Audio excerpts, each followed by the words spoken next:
fair, someone else must have put them there.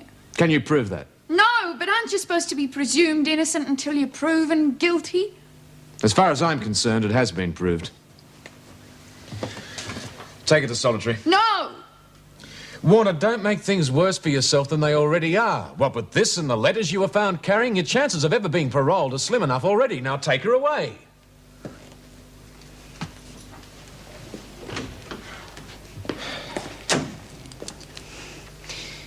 She's right, of course.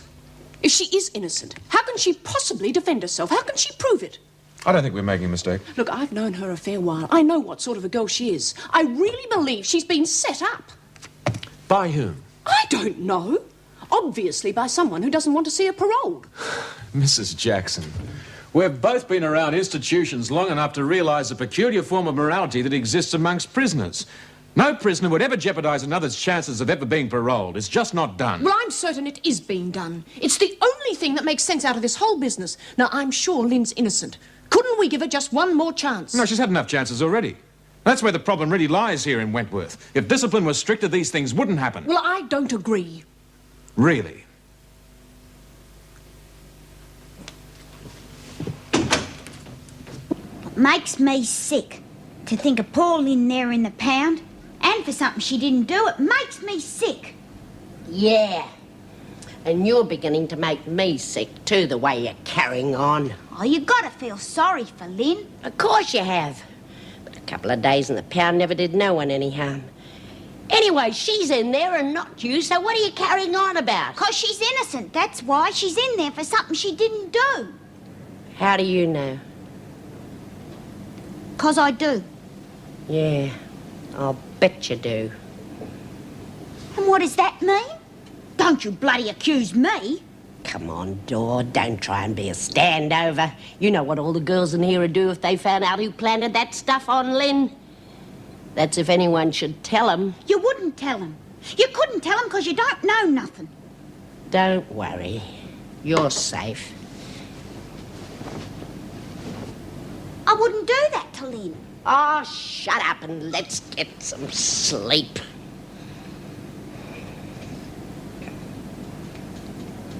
I didn't do nothing.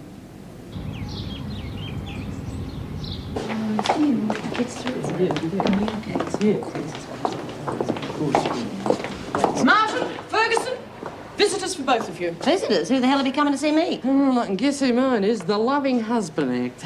I bet the little runt's heard I'm getting out soon. He's come to soften me up. On the wrong track again, Ferguson. It's the law. Or at least a lawyer. Steve Wilson. I hope you're not in any new trouble. Who, me, Mrs. Jackson? Oh, no way, never. Gives you that? Now, these are merely the formalities. There shouldn't be any trouble, but I just need a few details. Now, your husband's name, I take it there was joint ownership? Oh, you gotta be kidding. You don't think I'd trust that little twister enough to name him joint owner, do you? He'd have had to be sold up in a fortnight. I see. Well, that makes it that much easier. Their solicitors will prepare a bill of sale. They'll pass it to me, and then I'll bring it for you to sign. The final contracts will be signed by the settlement date, and that will be subject to finance, of course. Oh, good. That's fine by me. As long as Eddie and Marilyn can come up with the dough, good luck to them. By the way, do you happen to know who's acting on their behalf? Who their solicitors are? Mr. Vernon said something about a mob called Collins and Collins. Well? You know something about them? Well, I do know one member of the firm. I've never dealt with them before professionally, but they do have a very good reputation. Marilyn and Eddie should be in the best of hands. Oh, yeah, that's good. What the hell are you doing here? Oh, now, Joy, is that any way to talk to a loving husband who's come to see his better half in the nick? Are you bloody stupid, Harry? Coming here when the cops are breathing down your neck? I'm clean. They're not after you. Well, they're after me, all right, and they're not going to get me. That's why I shot through after the job. Set up an alibi. So you got a smother then? Up here for thinking, love. Alibi's solid as a rock. The cops have already grilled me, but they had to let me go. They can suspect what they like, but they can't prove a thing, and they know it. Amazing. Don't tell me you finally did something right at last. Arm nailed up? What arm nailed up? Knew nothing about it. Nothing at all. And you could have knocked me down with a feather when I found out me poor little wife had been lumbered for passing some of the loot.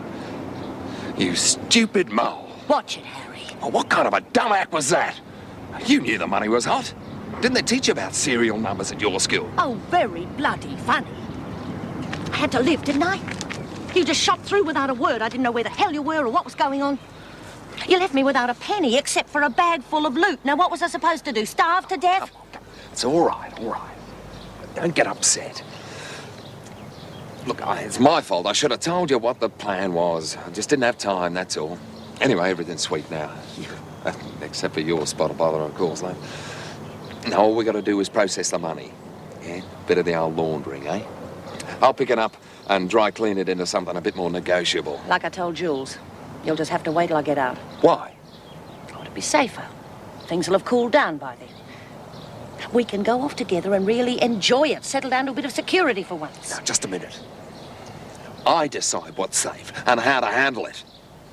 And besides, we've got a small problem with the boys. A bit impatient for their money. Oh, they can get knotted. Look, they're heavies. They're mugs. Look, they want their money, and they want it now, or else. There's just one other small problem, Harry. I'm the only one who knows where the money's stashed. So tell me. Oh, no. I got no intention of telling you or your drongo mates where it is. Do you realise what you're saying? Yeah, of course I do. I've waited long enough for you to do something right. When I get out, we can shoot through together, just you and me. Till then, I'm not telling anyone where that money is. Look, I can't hold out on me mates. What do you want to do, get me killed? Or maybe you want to get yourself killed. Oh, come off it. I'm probably safer now than I've ever been any time in my life. There's no good threatening me while I'm in here, Harry. That's true. So maybe we'll just have to get you out of here, eh?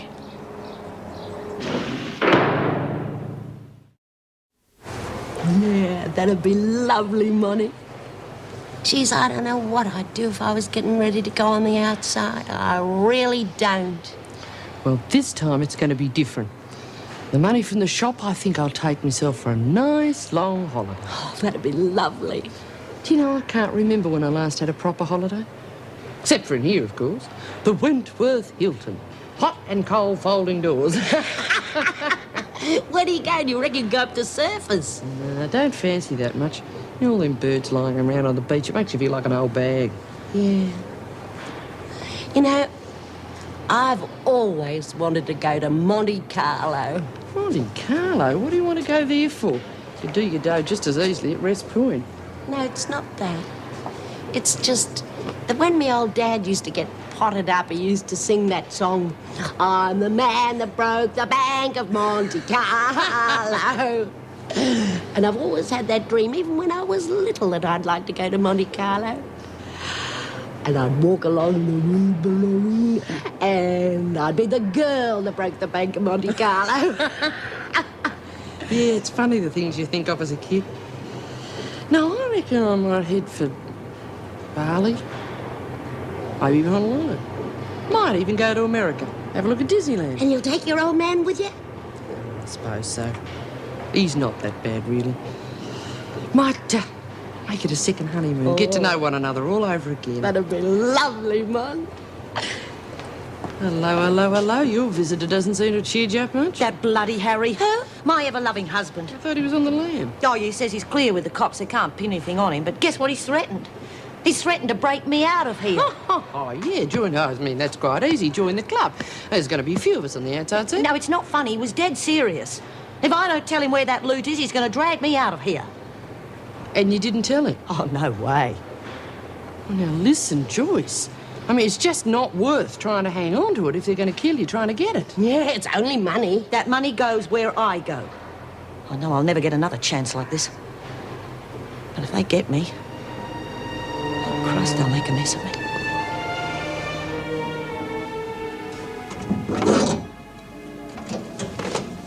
Lynn, you all right? What are you doing in here? You'll only make things worse if they catch you. Oh, they won't.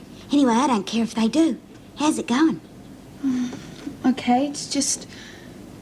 well, you know what it's like. Yeah. Nothing to do but stare at walls. Who'd do a thing like that? Plant those letters and hide those pills in my bed. Don't make no sense. I know, it just keeps going round and round in my mind. Who hates me that much to do a thing like that? I don't hate you, Lynn. I love you. I'm your friend, you know that. Yeah, Doreen. I know.